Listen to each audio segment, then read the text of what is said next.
бахайр бинандагони азиз, ахбори озоде аст ва ман Хиромон Бақозода. Имрӯз сешанбе 2 августи соли 2022 таваҷҷӯҳ кунед ба сархати мавзӯъҳои барнома. аксар раҳбарони кишварҳои ҷаҳон аз амалиёти кушторӣ раҳбари Ал-Қоида истиқбол карданд. ҳукумати Тоҷикистон мегӯяд занҳои аз Сурия баргардонида шуда на дар боздоштгоҳ, балки дар осоишгоҳ нигаҳдорӣ мешаванд. قریب که هر روز خبر میگیریم با اونها صحبت میکنیم. خیلی وضعیت روانی اونها را شما میدونید. баъди танқидҳои зиёд аз тарзи эҷоди муҷассамаи қаҳрамони халқи тоҷик Бобоҷон Ғафуров мақомот ҳайкали нави муаллифи тоҷиконро омода карданд. мо дуюма расман мекушоем, пеш аз он якума аз байн мебарем. мақомоти Иёлоти Муттаҳидаи Амрико аз амалиёти таъқиб ва кушта шудани яке аз террористони Ашҳадӣ ва шахсе хабар доданд, ки барои иттилоъ дар бораи макони будубошаш $25 миллион ваъда мешуд. Айман аз-Завоҳирӣ, ки баъди қатли Усома бин Лоден раҳбарии созмони террористии Ал-Қоидаро ба ӯҳда гирифт, дар манзиле дар шаҳри Кобул пайдову нобуд карда шуд. дар ҳоле ки макони ошкор шудани ин шахси мавриди ҷустуҷӯи полиси байналмилалӣ суолҳои зиёде эҷод мекунад, дар аксар вокунишҳои раҳбарони ҷаҳон аз натиҷаи ин амалиёт истиқбол шудааст. Муъмин Аҳмадӣ гузориш медиҳад. ҷо Байден, президенти Иёлоти Муттаҳидаи Амрико, рӯзи 1 август дар бораи натиҷаҳои амалиёти рӯзи якшанбе хабар дод ва гуфт, ки дар шаҳри Кобул раҳбари гурӯҳи Ал-Қоида Айман аз-Завоҳирӣ кушта шуд. ба иттилои мақомоти иктишофии амрикоӣ, раҳбари гурӯҳе, ки соли 2001 ба Амрико ҳамлаи мудҳишу пурқурбоние ташкил кардааст, бо истифода аз дрон ё ҳавопаймои бесарнишин ҳадафмандона ва бидуни осебе ба аъзои оилааш кушта шуд. Завоҳирӣ, ки зодаи Миср ва 71 сола буд, баъди дар соли 2011 дар Покистон кушта шудани Усома бин Лоден, муассиси Ал-Қоида, раҳбари ин созмони террористиро бар ӯҳда гирифт. куштори Завоҳирӣ зарбаи сангине ба ин ташаккул аст, гуфт президент Ҷо Байден. ба қавли ӯ, адолат барқарор шуд ва ин раҳбари террорист дигар вуҷуд надорад. котиби давлатии Иёлоти Муттаҳидаи Амрико Энтони Блинкен гуфт, дар шароите ки Толибон хоҳиш ё имкони иҷрои ӯҳдадориҳои байналмилалиро надоранд, Иёлоти Муттаҳидаи Амрико аз роҳи дифоъ аз ҳуқуқ, бахусус занону духтарон, кӯмакрасонӣ ба мардуми Афғонистонро идома хоҳад дод. куштори Завоҳирӣ вокунишҳои байналмилалиро ба бор овард. вазорати корҳои хориҷии Арабистони Саудӣ гуфт, ки Завоҳирӣ раҳбари терроризм арзёбӣ мешуд ва дар андешаи ташкили амалиёти террористӣ дар Иёлоти Муттаҳидаи Амрико ва Арабистони Саудӣ буд. нахуст вазири Канада Ҷастин Трюдо дар Твиттер навишт, ки куштори Завоҳирӣ як қадам ба сӯи эҷоди ҷаҳони амнтар мебошад. дар ҳамин ҳол Забеҳулло Муҷоҳид, сухангӯи ҳукумати Толибон, ҳамлаи бесарнишин ба як манзил дар шаҳри Кобулро тасдиқ кард, вале гуфт дар он касе иқомат надошт. ӯ дар хабарномаи ин ҳамларо маҳкум ва амалкарди Амрикоро нақзи қоидаҳои байналмилалӣ донистааст. собиқ президенти Иёлоти Муттаҳидаи Амрико Барак Обама ҳам тавассути Твиттер аз ин хабар истиқбол кард ва гуфт, ки хабари ахир собит кард, ки мубориза бо решаҳои терроризм ҳатто бе он ки дар ҳолати ҷанг дар Афғонистон қарор дошта бошанд, имконпазир аст. Обама гуфт, қатли Завоҳирӣ метавонад як каме дили наздикони қурбониёни Ал-Қоидаро таскин бахшад.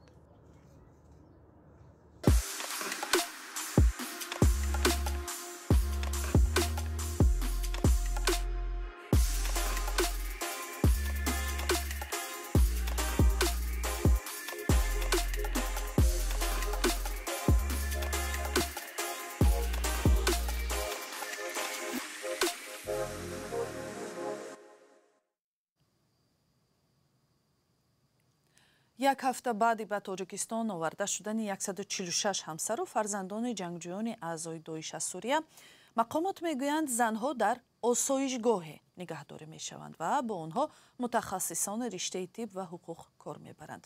Кумитаи кор бо занон дар шарҳи вазъи ин занон нагуфт, ки оё онҳо ба ҷавобгарии ҷиноӣ кашида шуданд ё на ва оё сарнавишти баъдии ин 42 нафар, ки аксарашон бо ҳамсарони ҷангҷӯяшон 8 сол пеш ба Сурияву Ироқ рафтанд, чӣ мешавад?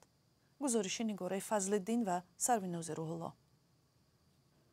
гурӯҳи занон ҳамсарони ҷиҳодиёни давлати исломӣ ки ахиран аз Сурия ба Тоҷикистон оварда шуданд, на дар боздоштгоҳ, балки дар осоишгоҳ нигаҳдорӣ мешаванд. мақомот мегӯянд барои ба зиндагии маъмулӣ мутобиқ шудани онҳо муҳлати муайян зарур аст. از احوال آنها هر روز ما خبر میگیریم، قریب که هر روز خبر میگیریم، با آنها صحبت میکنیم. خیلی وضعیت روانی آنها را شما میدانید. البته وقتی که طولی سالهای زیاد آنها فقط در درون جنگ بودند، بعدی برگشتن بر آنها یک مهلت معین در کار است که آنها مثلا به شرایط امروزه مطابق شوند. қурбонзода мушаххас нагуфт ки ин занон дар куҷо нигаҳдорӣ мешаванд ва то куҷо ба мунсифона баррасӣ шудани қазияи онҳо мешавад умед баст. вале таъкид кард ки онҳо аз хидмати равоншинос ва ҳуқуқшиносон бархурдоранд. рӯзи 25 июл 146 зану кӯдаки тоҷик аз урдугоҳҳои Сурия ба Тоҷикистон баргардонида шуданд. ин гурӯҳи занону кӯдакон то замони интиқолашон ба Тоҷикистон дар урдугоҳи Алҳавл дар вилояти Ҳасакии Сурия нигаҳдорӣ мешуданд ки манотиқи таҳти назорати курдҳои Сурия дониста мешавад. қаблан Тоҷикистон 89 кӯдакро аз Ироқ бозгардонда буд. даҳҳо зани тоҷик дар он кишвар ба зиндон маҳкум шуданд, вале то ҳанӯз миёни Ироқу Тоҷикистон ягон шартномаи истирдод вуҷуд надорад. бо вуҷуди ин хабари овардани гурӯҳи занону кӯдакон аз Сурия Сабзагул Камолова сокини шаҳри Душанберо ки духтараш дар Ироқ аст умедвор кардааст. ما همه راه نگاه میکنیم که نه روز میبیان پگاه میبیان ایشا میبیان شبی دیگه میبیان هم خودشون هم کودکاشون هم میذارید کشته سم دیگه نمیدونی. заноне ки аз Сурия ба Тоҷикистон оварда шуданд борҳо барои баргардонида шуданашон ба ватан талош карда ба созмонҳои ҷаҳонӣ ва ҳам радиои озодӣ муроҷиат намуданд ва ҳамчунин гуфта мешавад ин занон аз ҳузури худ дар кишварҳои ҷангзада хабар дода гуфтанд мехоҳанд ба Тоҷикистон баргарданд. Фаридун Ҳодизода коршиноси масоили мазҳабӣ ба ин бовар аст ки ҳарчанд аксари ин занон бо ташвиқи шавҳаронашон ба ин кишварҳо рафтанд, вале онҳо бегуноҳ ҳам нестанд. аммо ӯ мегӯяд набояд онҳо мавриди шиканҷа қарор гиранд. онҳо бояд ки бо адвокат масалан кор кунанд. ин чизам бисёр муҳим аст ва албатта бо узви оилаашон, падарашон, модарашон масалан ё бародарашон бошад, албатта мулоқот карданашон мумкин бошад. инаш ҳам ҳаст, лекин ҳамчун дар зиндон масалан. мақомот мегӯянд аксари занон ҳамсарони мардоне буданд ки дар майдонҳои ҷанги Сурияву Ироқ кушта шуданд. гурӯҳе дар зиндон ва бархе ҳам дар урдугоҳҳо ба сар мебаранд. Сарвинузи Рӯҳулло, Нигораи Фазлиддин, Озодӣ, Душанбе. масъулини идораи ваколатдор оид ба ҳуқуқи инсон мегӯянд Зубайдуллои Розиқ, узви 80-солаи ҳизби дар Тоҷикистон мамнӯи наҳзати исломӣ аз ҳуҷраи ҷаримавии зиндон озод шуда ба утоқи муқаррарӣ баргардонида шудааст. пештар манобеи радиои Озодӣ дар зиндони шаҳри Ваҳдат гуфтанд Зубайдуллои Розиқ рӯзи 22 июл барои вайрон намудани низоми утоқе ки ба сар мебарад ба ШИЗО интиқол дода шуд ва 15 рӯз дар он ҷо хоҳад монд. ҳусниддин Нидоев, як масъули ваколатдор оид ба ҳуқуқи инсон, рӯзи 1 август зимни нишасти хабарӣ гуфт дар пайи расонаӣ шудани хабари ба ҳуҷраи ҷаримавӣ интиқол ёфтани Зубайдуллои Розиқ бо раҳбари маҳбаси шаҳри Ваҳдат телефонӣ суҳбат дошт ва ба гуфтаи Нидоев рӯзи 31 июл Зубайдуллои Розиқро аз ҳуҷраи ҷаримавӣ бароварданд.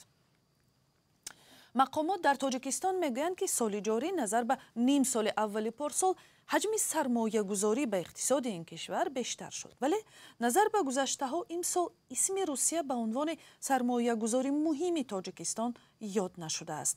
мақомот бидуни ёдоварӣ аз ҷанге ки Русия беасос зидди Украина шурӯъ кард, чунин вазъро бо омилҳои дигар рабт медиҳанд. Барот Юсуфӣ гузориш медиҳад. чин, Люксембург, Швейтсария, Британияи кабир аз кишварҳои сармоягузори асосӣ ба иқтисоди Тоҷикистон дар 6 моҳи аввали соли ҷорӣ будааст. сармояи хориҷӣ ба иқтисоди Тоҷикистон дар 3 моҳи аввали соли ҷорӣ бештар аз 170 миллион доллари амрикоӣ будааст ки нисбат ба 3 моҳи соли 2021 ҳудуди 60 миллион доллар зиёд аст. кишварҳои аврупоӣ асосан ба бахши бонкдориву молиявӣ сармоягузорӣ кардаанд. аз рӯи тақсимоти соҳавӣ гӯем агар сармояи мустақим ба соҳаи истихроҷи маъдан 51.2% ё 88.9 миллион доллари Иёлоти Муттаҳидаи Амрико, истеҳсол ва коркард 38.4% ё 66.7 миллион доллар ва дигар соҳаҳо 12.4% ё 18.1 миллион доллар равона гардидааст. таҳримҳои ғарб ба русия оё ба раванди сармоягузории ин кишвар ба тоҷикистон таъсир гузоштааст?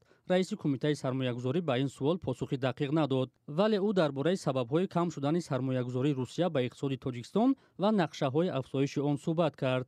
Якчанда лоиҳаҳое буданд ки онҳо сохтмонашон ба итмом расид. Аз қабили ман агар сангтуда гӯем, мана дигар сазидания буд, ҳана ҳайат реҷенси ино буданд, барои қадар нисбати оддӣ. Не ки ҳозир ман ама маълумот шумо ки чӣ хел дар баромад қайд кардам, мо дар моҳи сентябри соли ҷорӣ як форуми калони сармоягузории Тоҷикистону Россияро ба нақша гирифтаем. бархе коршиносон мегӯянд русия сарфи назар аз таҳримҳои ғарб имкони сармоягузории бештар ба иқтисоди тоҷикистонро дорад, аммо бо сабаби номусоидии фазои сармоягузорӣ дар тоҷикистон на танҳо русия балки дигар кишварҳо низ ба ин бахш таваҷҷӯҳи чандон зиёд надоранд. тоҷикистон қобилияти пардохтпазирӣ надорад.